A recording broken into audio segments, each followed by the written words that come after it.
Good morning and welcome to Dragonblood, attacking the Dragonfly Handshake of WPA3 in Lagoon GHI. Our speaker this morning is Mathy Vanhoef. Just a couple of housekeeping things. Don't forget to stop by the business hall that's located in Mandalay Bay, Oceanside, and Shoreline ballrooms on level 2. The welcome reception is tonight at 5:30 in those rooms. The Black Hat Arsenal is in the business hall on level 2. And don't forget that tonight is the Pawnee Awards, and those are in Laguna JKL, which is just next door. Don't forget to silence your phones. And with that, I'll turn it over to Mathy. Thanks. Okay, good morning, everyone. So I am Mathy Vanhoef. I'm a postdoctoral researcher at New York University. And together with Eyal Ronen, we researched the security of the Dragonfly Handshake. And this is a very relevant topic because just last year, the Dragonfly Handshake has been adopted by WPA3 as the new handshake for this protocol. Now, before Dragonfly was adopted by WPA3, it was also already in use by the EAP-pwd protocol. Now, for those of you that don't know what the EAP-pwd protocol is, basically it's an authentication protocol that is used in relatively small amount of enterprise Wi-Fi networks where you authenticate using a username on packet. So in this talk, I'm going to present the research that we did on this handshake and several vulnerabilities that we found against it. Now, first and for all, a quick introduction about what the Dragonfly Handshake is. So the Dragonfly Handshake is something that we call a password authenticated key exchange, or in other words, a PAKE. And what does that mean? Well, first and for all, the obvious thing, it means that authentication is performed based on a shared password between, for example, a client and a server or a client on an access point. And in the case of Dragonfly, this handshake provides mutual authentication, which is what you would expect. The client has to prove that it knows the password, and on the other hand, the access point also has to prove that it knows the password as well. In other words, that you're not connecting to a rogue access point. And like most handshakes, Dragonfly Handshake also negotiates a fresh session key, and this session key is used after the handshake to encrypt data frames and to protect your normal data traffic. Now, the interesting property of the Dragonfly Handshake is that it also tries to defend against dictionary attacks and that it provides forward secrecy. And this is a big advantage compared to WPA2 because, for example, with WPA2, an attacker can passively capture the handshake that someone makes. He or she can then take that handshake offline and perform offline dictionary attacks against the password of the network. But the idea with Dragonfly Handshake is that this is impossible, that dictionary attacks will no longer be possible either by passive or active attacks. On top of that, the Dragonfly Handshake is also designed to provide forward secrecy, meaning if I capture your network traffic today, and if a year later I learn your password of the network, I cannot do anything with that. I cannot go back in time and decrypt traffic that I captured a year or more ago. Now, one other property that certain PAKE handshakes provide is that they protect against server compromise, but unfortunately the Dragonfly Handshake doesn't have that property. So what does that mean in practice? In practice, that means that if someone can compromise your access point or your router, the attacker is able to, for example, read the memory of the device and get the password from the device. In contrast, some other PAKes allow you to store the password in a salted way that makes that a lot harder. Now, before we're going to go into the details of this handshake, let me give a very high-level description how it works. And let's assume that we have a client here, a smartphone, that wants to connect to the access point. Then, before the Dragonfly Handshake can be executed, both peers must convert the password, which is commonly stored just in plain ASCII, to a so-called group element, which we call P here. Now, why does this have to be done? Well, the idea is that this group element P is, for example, a large number, which can then be used in the cryptographic operations of Dragonfly. So that's the first thing that needs to happen. And once that is done, the handshake essentially consists of two main phases. The first phase is the commit phase, and summarized, this is used to negotiate the session key that the handshake provides. And the second phase is the confirm phase.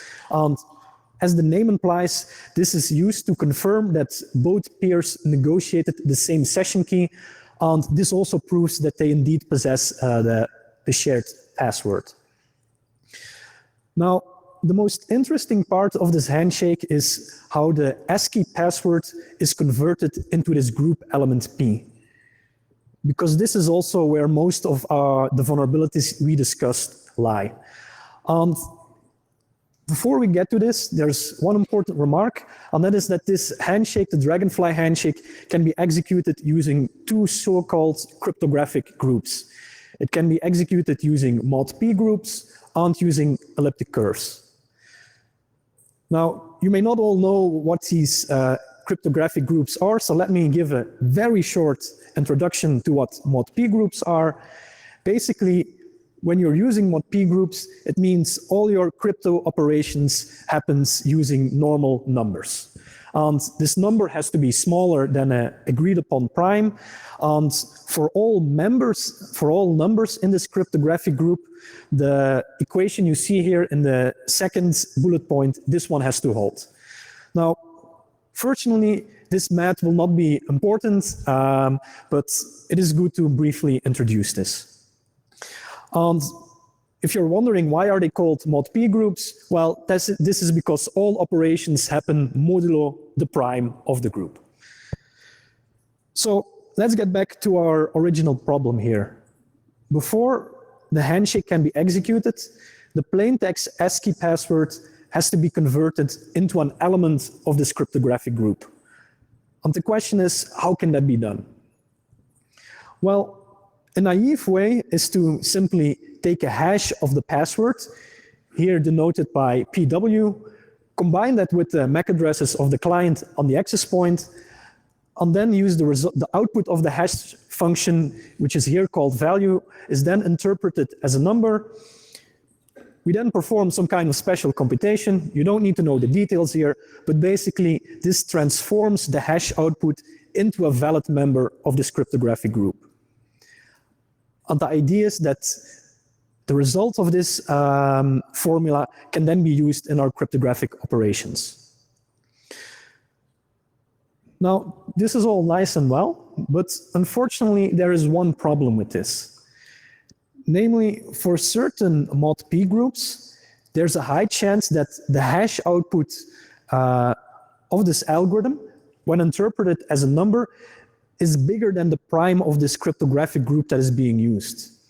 And to simplify the explanation, if this value is bigger than the prime, then essentially this formula doesn't work to convert the number into a valid member of the group. So how did the designers of Dragonfly decide to tackle that? Well, they added a condition here where they're going to check, okay, is this value larger than the prime? Then we need to do something. And what do they do? Well, they decided to include a counter in the hash value.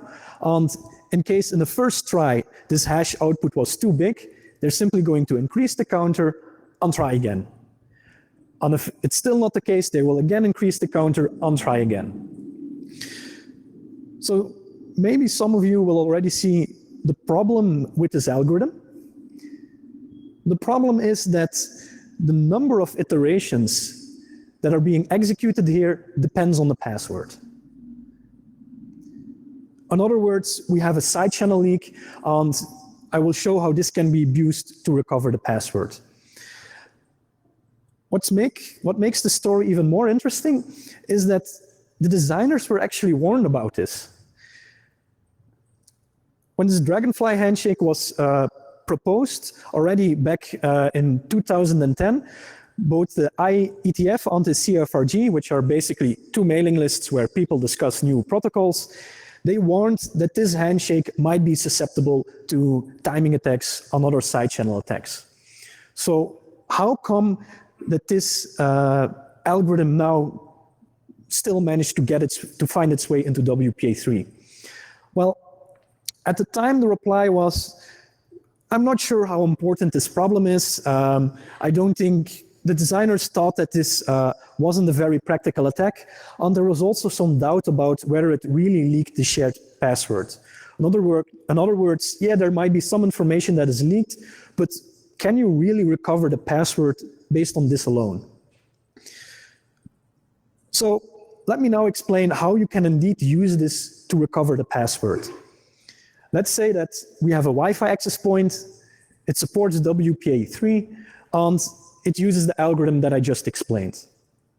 Then, as an attacker, what I can try to do is I can try to connect to it, and I can measure how long it takes for the access point to reply. And based on that time, I can derive how many iterations the access point needed to convert the password into a member of the crypto group. And here, in this example, it takes the access point 2 iterations to transform the password. Now, how can I use this to, for example, perform a dictionary attack? Well, let's say I have 3 passwords as possible candidates. Then I can, as an attacker, run this algorithm offline on my own laptop and measure how many iterations it would take if I use a certain password. And in my example here, password 1 would take 1 iteration, and the other 2 passwords would take 2 iterations. And from this information, I can deduce that password 1 isn't being used by the access point because that doesn't match our observations. However, a lot of other passwords are still possible. For example, here we don't know whether password 2 or 3 is being used. So is there a way that we can get more information? And it turns out that there is, because if we look at the algorithm again, we can see that the MAC addresses of the client on the access point, they also influence how many iterations are executed. So what can we do as an attacker? Well, as an attacker, I can spoof another MAC address as a client, and I can again measure how many iterations the access point needs to execute. And then I can spoof another MAC address and again measure how many iterations that the access point needs. So let's go back to our example. Let's say as an attacker, we now use MAC address B, and we measure that the access point needs 1 iteration to convert the password into a member of the crypto group. As an attacker, we can again simulate on our own computer how many iterations are needed for candidate passwords. And here, for example, password 2 would need 2 iterations, while password 3 would need 1 iteration. And this means we can conclude that password 2 is not in use, and we can continue this approach with more MAC addresses until we uniquely determined the password of the network, which here in our example is password 3. So now the question that you may have is, okay, this is possible, but how many MAC addresses do I need to spoof and do I need to measure in order to, for example, perform a dictionary attack using a large dictionary? Well, it turns out you need very few measurements to do this. For example, let's say you take the RockU password dump as a reference. In that case, you need to spoof around 17 MAC addresses to be able to uniquely determine the password, at least if it is in the RockU database dump. So that isn't too much.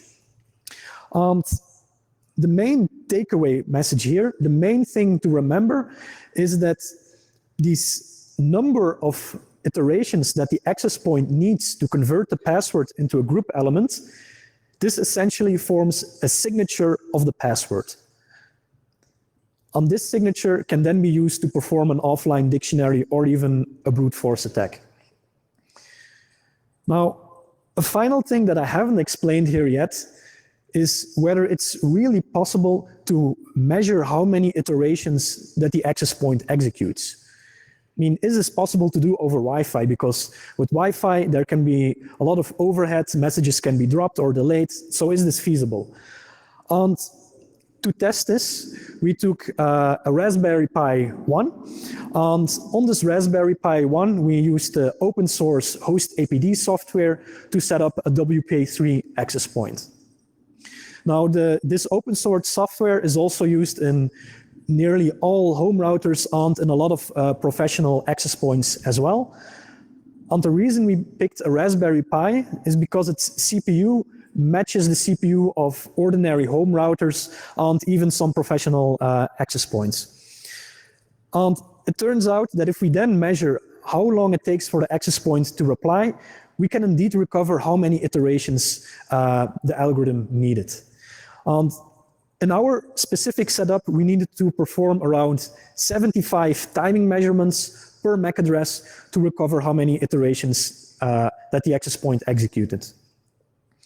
Now, one remark here is that if the access point would use a much better or higher end CPU, then you would need a lot more of these timing measurements to perform your attacks. However, because WPA3 is mainly designed to run on home routers, and home routers don't always have the fastest CPU, my guess is that at least for quite some devices, this could have been possible in practice as well. So it's now time to go back to the beginning of the presentation, where, if you still remember, I mentioned that the handshake can be executed using two types of cryptographic groups. The first one is the one that we just discussed, namely the mod P groups, but the other one is elliptic curves. And the question now is, do we have the same kind of side channels if I decide to use Dragonfly using elliptic curves? And before I can answer that question, let me give a very brief introduction on elliptic curves. Basically, when we're using elliptic curve cryptography, all the crypto operations are performed based on points on the elliptic curve. And the point here is basically an x and y coordinate, where the x and y must again be smaller than the prime, and the formula that you see here at the bottom, it must also hold. Fortunately, we again don't need to know all the mathematical details here. What we do need to know is how the password is now converted into a point on the elliptic curve. So how did they decide to do this? Well, they took a very similar approach as in the mod P case.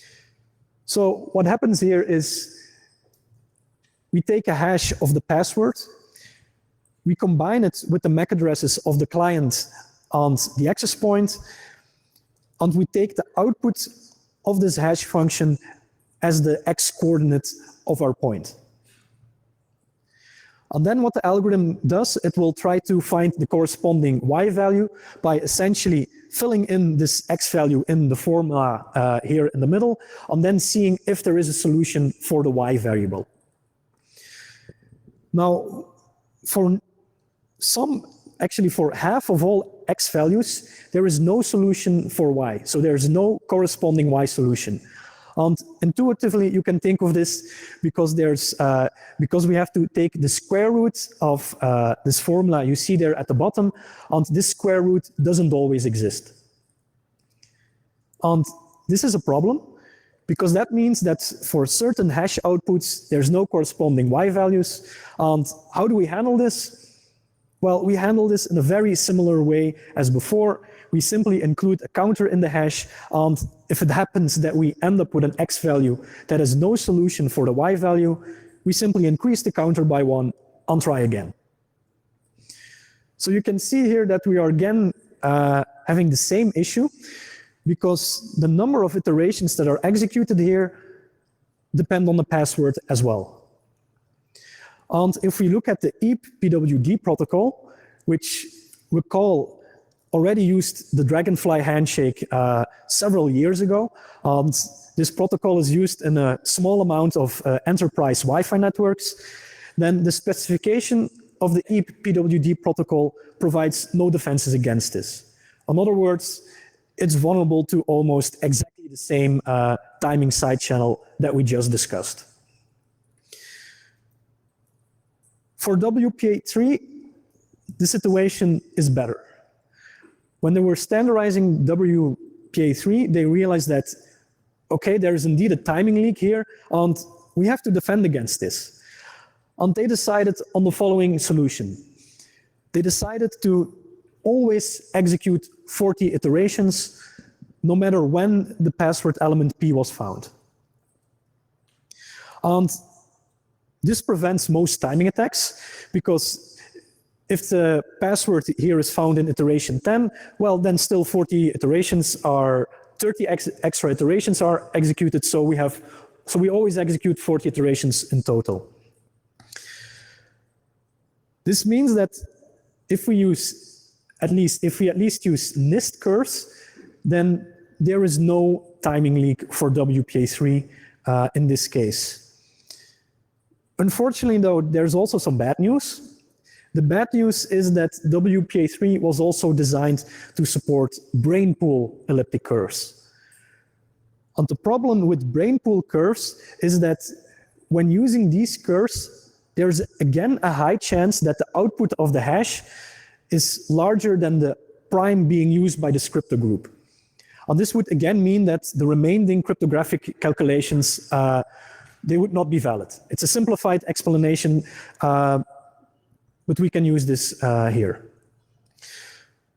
This means that we must again see if the X output here is bigger than the prime, and we again need to solve this somehow. So maybe you can already see where this is going. Designers decided to add an if condition here, where if X is bigger than the prime, then we simply immediately go to the next iteration. So can you see the problem with this algorithm here? The problem is that this code here is now not always executed. And more important than that, the number of times that this code is not executed depends on the password being used. Now, this is a bit of a simplified explanation, but the main idea here is still valid. And the main idea of the attack here against this algorithm is that by, again, measuring the execution time for several MAC addresses forms a signature of the password. And we can then use this signature to perform dictionary attacks offline. So that covers all our timing attacks. Another type of attack that we can perform against this algorithm are cache attacks. And what do I mean specifically with cache attacks? What I mean is that an attacker can try to observe which statements in this algorithm here are being executed. In particular, what an attacker can do is that he or she can use the flush and reload technique to detect when this highlighted line here is being executed. And this again reveals information about the password that essentially forms a signature of the password. There is one important remark here when performing this attack, and this is that this code is executed 40 times because there are 40 iterations. So we also need to know in which iteration this condition was true. And to handle that, we use flush and reload also on the calculation of this hash function, and we use this to know in which iteration we are.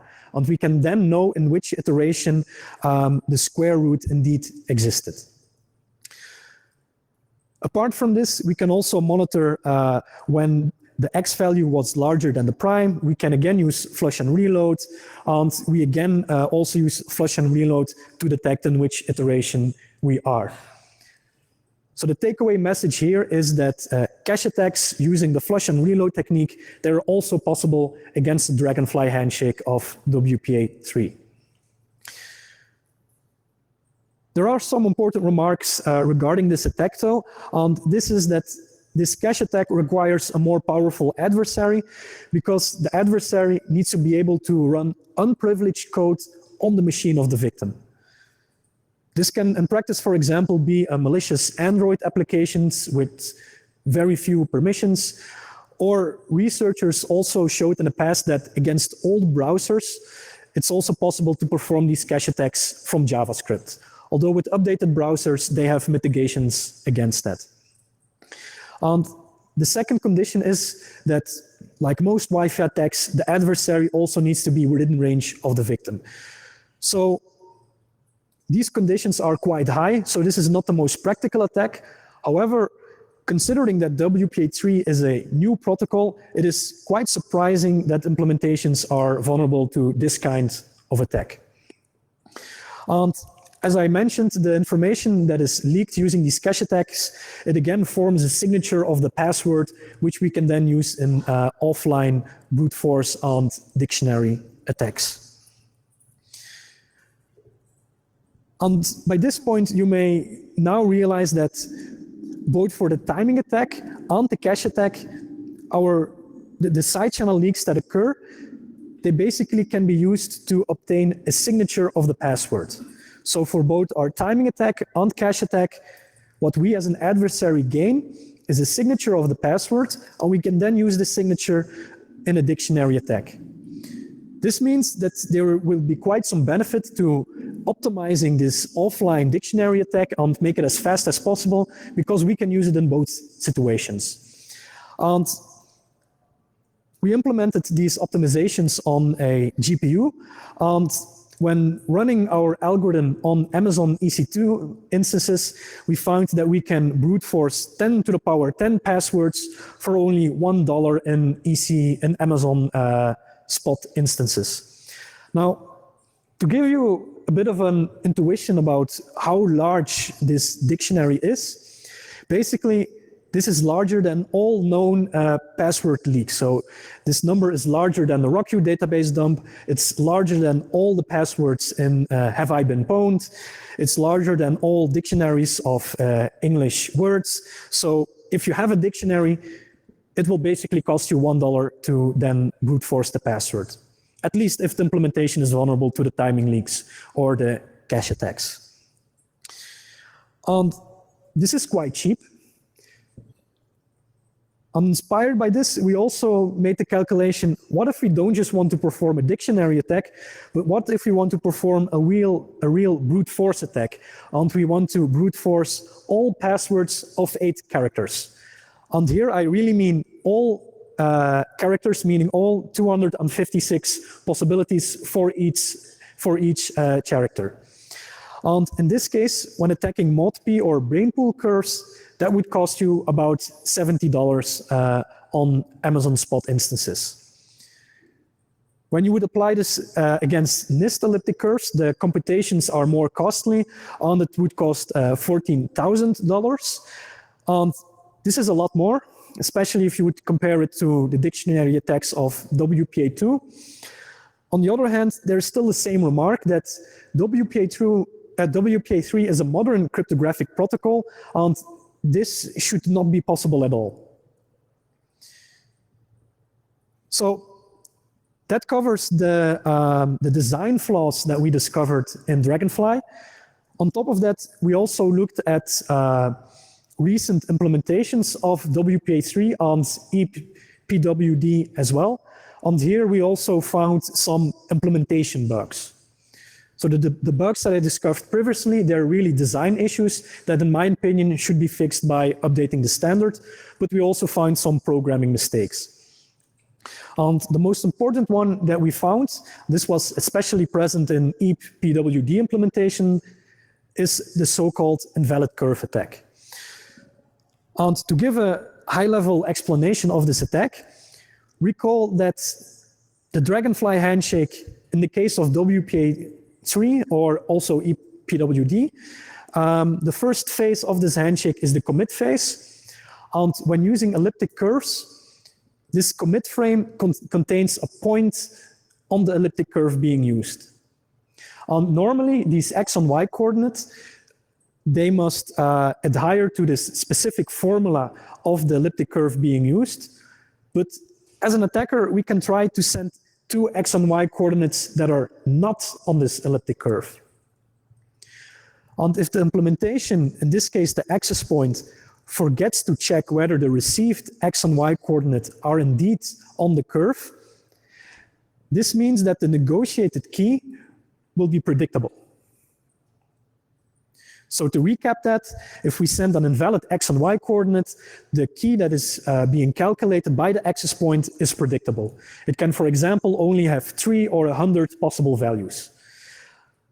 And if the access point doesn't realize that, it will simply continue with the handshake, and we as an attacker can then guess the session key, and based on this guess, we can complete the second phase of the handshake, and we can then successfully authenticate to the network without knowing the password. In other words, this would bypass authentication, and to our surprise, all EAP-pwd protocols that we looked at were vulnerable to this attack. Fortunately for WPA3, the situation in this case is a lot better because the Wi-Fi Alliance, in their certification process, they check that implementations properly handle this case. But even with this, we still found that the Linux IWD client, which is a recently developed Wi-Fi client, is vulnerable to a variation of this attack. Another implementation aspect that we looked at is whether implementations use a proper source of randomness. The reason why this is important is because if, for example, a client or an access point uses a predictable source of randomness, then based on the exchanged messages that the handshakes that the Dragonfly performs, we can recover the password element P. So in other words, if the random numbers are predictable, we can recover the password and we can then connect as the client. And here we found that in an old EAP-pwd implementation of Aruba, this was the case. The random numbers were roughly predictable because they were generated based on the system time. And in this case, the password element P could be recovered.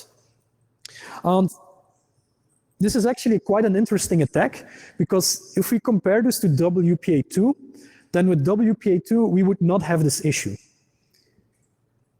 If with WPA2, we would use predictable randomness, at worst, we might be able to perform some more efficient dictionary attack, or maybe we can perform a key reinstallation.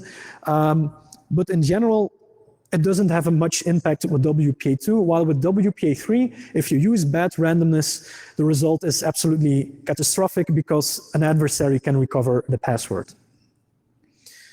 And for now, there are not that many WPA3 implementations yet, but here my prediction is that maybe on IoT devices which don't have a proper source of randomness, this might be an issue in the future, who knows. The last implementation-specific bug that we looked at is side channels that aren't design issues, but that we still encountered in some implementations. And the one that we found here is again against the EAP-pwd protocol. And what we found there is that in the case of free radius, they implemented the extra defense of executing extra iterations to try to prevent timing leaks. However, even though they implemented this countermeasure, they still made a mistake here, because what they did is that if more than 10 iterations are needed, they simply abort the handshake. And in about 1 out of every 2,000 handshakes that are being performed, we indeed need more than 10 iterations, meaning the handshake will be aborted. And as a client, we can detect this. As an attacker, we can detect when the handshake is aborted. And the information that is leaked in that case, again, allows us to recover the password. Now, one other observation you may now be making is that in the EAP-pwd implementations, we noticed quite some vulnerabilities. It was vulnerable to our invalid curve attack. We found sources of bad randomness. We now have this implementation-specific side channel. With WPA3, the situation is a bit better.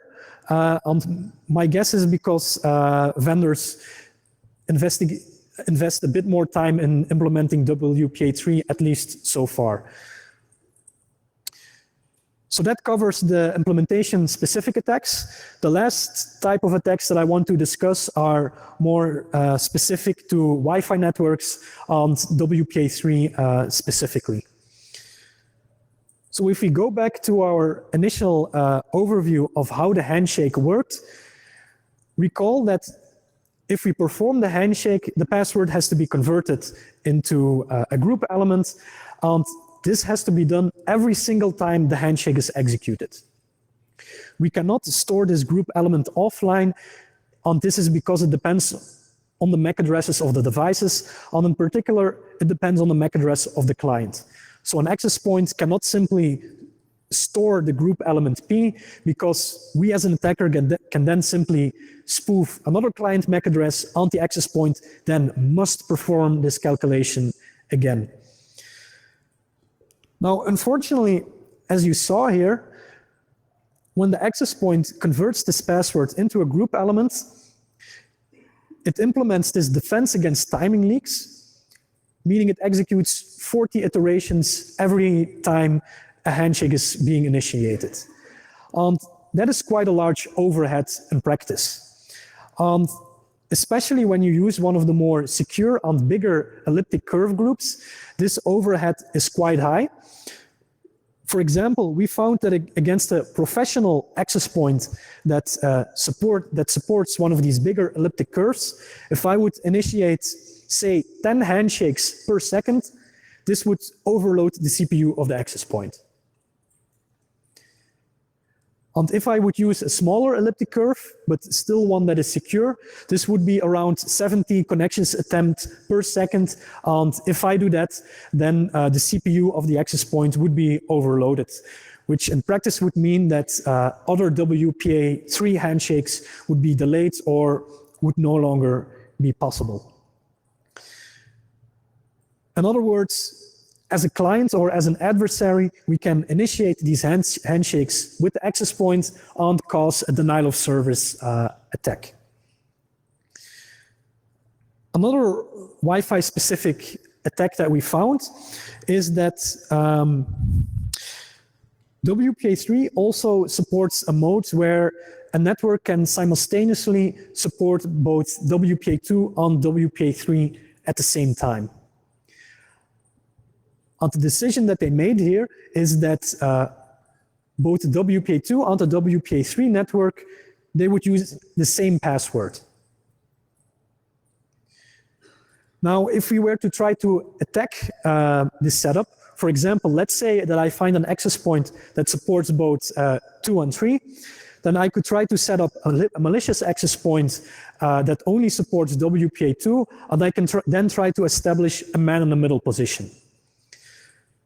However, that won't immediately allow you to attack the handshake, because if as an attacker you are trying to force a victim into executing the WPA2 handshake, then the WPA2 handshake will detect that the real access point supports WPA3, meaning the victim will detect, hey, there's an attack going on and I'm going to abort the handshake.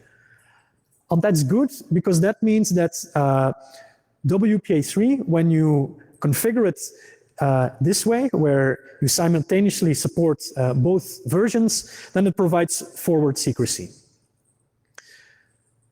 Unfortunately, there's one small problem here, and it's actually a big problem, namely this partial WPA2 handshake that is being executed, that already provides enough information to do a dictionary attack against it. So even though the client may detect that the real access point supports WPA3, by the time it finds that out, it's already too late, because the exchanged messages so far allow you to perform a dictionary attack. So how can we prevent this? Well, what we can do is we can let the client remember whether an access point previously supported WPA3. And if so, then we will only connect using WPA3 in the future. This prevents this downgrade attack. This is similar to the trust on first usage of SSH or HTTPS pinning. The good news is that the Google Pixel 3 and the network manager of Linux they implemented this defense, meaning if you use that, you are secure against this attack. A second kind of downgrade attack is also possible. This downgrade attack is against the Dragonfly Handshake itself. So recall that the Dragonfly Handshake can be performed using multiple cryptographic groups. Some of these groups are relatively weak, while other cryptographic groups are relatively strong. It turns out that we can influence which cryptographic group a victim will use. In particular, the way that a client on an access point, for example, negotiate which cryptographic group is being used is that the initiator of the handshake will suggest a cryptographic group that the device wants to use, and then the responder either accepts that group or it rejects it. Now, it turns out that spoofing this reject message is trivial, meaning we can simply, as an adversary, spoof the reject message and then force the victim into using a weaker cryptographic group as it would otherwise use. This is a design flaw in the handshake of Dragonfly, and clients and access points are vulnerable to this attack. So as the last part of this presentation, I want to briefly go over the disclosure process that we followed and the mitigations that are being implemented. So what we did here is we tried to notify parties very early with as hope that we could influence WPA3. Now, during our initial disclosure, there was actually some skepticism regarding our attacks because they mainly considered this to be implementation flaws. They thought, oh, the timing leak, we can prevent this by executing extra iterations. On the cache attack, we can also prevent this by very carefully implementing it. And one interesting remark is that one developer even said, yeah, we actually knew about one of these downgrade attacks. We just forgot to warn you about it. Now, the official reaction of the Wi-Fi Alliance was that they privately created guidelines to securely implement WPA3. Unfortunately, in these guidelines, they mentioned that brain pool curves are safe to use, but as we discussed, even when using brain pool curves, some vulnerabilities, some side channels remain. And this actually meant we had to do a second small disclosure. Now, there is one fundamental issue that remains, though, that even if we implement these backwards compatible countermeasures, there's one big problem with the design of Dragonfly. This is that it has to perform 40 iterations in order to defend against our timing leaks. And that's a very costly thing to do, especially on lightweight devices. Executing these 40 iterations is too costly. And the problem is even worse here because you might now think that, yeah, but if I have a powerful smartphone or if I have a powerful laptop, then this doesn't matter.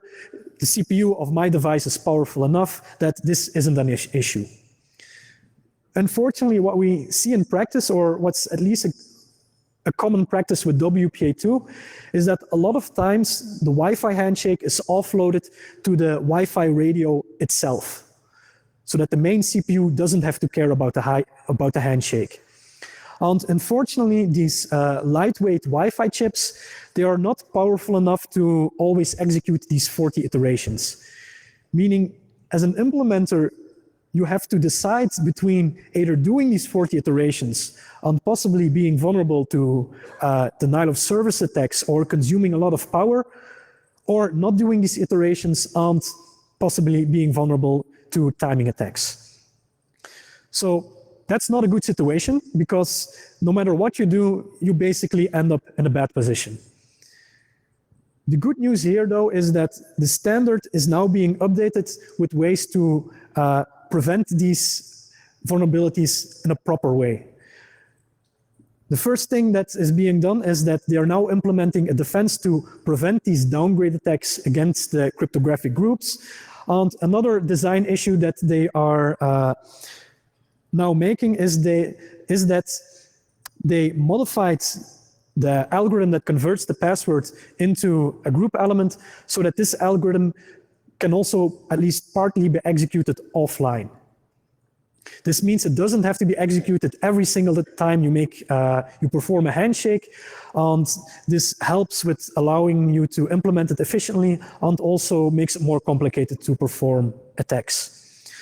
I'm not going to go into too much detail here, but some other defenses that they are now discussing to implement is to implement this algorithm that converts the password in a constant time fashion for both the mod-p groups and the elliptic curve groups to really prevent these side channel leaks in the specification itself.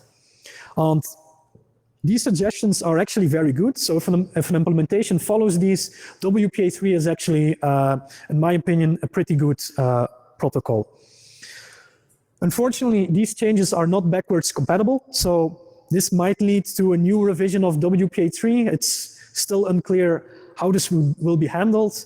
So there might be also risk of downgrade attacks against the initial version of WPA3. It's unclear what will happen here. Now, the final thing I want to say here is this research mean that it's now very trivial to attack WPA3? Well, the answer is no. WPA3 is still better than WPA2.